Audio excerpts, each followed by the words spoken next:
তো বন্ধুরা, আপনারা সবাই কেমন আছেন? আশা করি ভালো আছেন। তো বন্ধুরা, আপনাদের ফেসবুক প্রোফাইল অথবা পেজের নামটা কিভাবে পরিবর্তন করবেন, তো বন্ধুরা এই ভিডিওর মাধ্যমে সেটা দেখানো হবে। তো বন্ধুরা, এরকম ইন্টারেস্টিং ভিডিও পেতে হলে অবশ্যই আমার ফেসবুক পেজটি ফলো করবেন এবং ইউটিউব চ্যানেলটি সাবস্ক্রাইব করবেন। লেটস গো, ভিডিওটি শুরু করা যাক। সর্বপ্রথম ফেসবুক পেজ অথবা প্রোফাইলটা ওপেন করবেন। এরকম একটি ইন্টারফেস চলে আসবে। এখান থেকে ডান দিকে কর্নারে একটি আইকন দেখতে পারবেন, প্রোফাইল আইকন। আপনারা এখানে একটা ট্যাপ দিবেন। ট্যাপ দিলে পরবর্তীতে এরকম একটি ইন্টারফেস চলে আসবে। এখান থেকে আপনারা সেটিংস অ্যান্ড প্রাইভেসি নামক যে অপশন, এখানে একটা ট্যাপ দিবেন। ট্যাপ দিলে আবার আপনারা সেটিংসে প্রবেশ করবেন। সেটিংসে প্রবেশ করে একটি স্ক্রল ডাউন করে আপনারা নিচে আসবেন।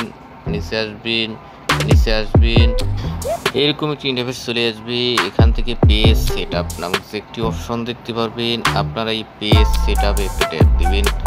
এরকম একটি ইন্টারফেস চলে আসবে। এখানে একটি ন্যাম আইকন নামে যে অপশন, আপনারা ন্যাম আইকনে একটা ট্যাপ দিবেন। এরকম একটি ইন্টারফেস চলে আসবে। এখান থেকে যে প্রোফাইলের নামটা চেঞ্জ করতে চান সেটা এখানে আপনারা বসাই দিবেন।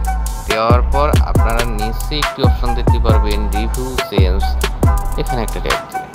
ট্যাপ দিলে এরকম একটি ইন্টারফেস চলে আসবে। এখানে সাবমিট ফর অ্যাপ্রুভাল নামে যে অপশন, আপনারা এই সাবমিট ফর অ্যাপ্রুভালে একটা ট্যাপ দিবেন। মানে এটা নাম চেঞ্জ করতে হলে আপনাদের 60 দিন অপেক্ষা করতে হবে। তো বন্ধুরা, ভালো থাকবেন, সুস্থ থাকবেন। আসসালামু আলাইকুম।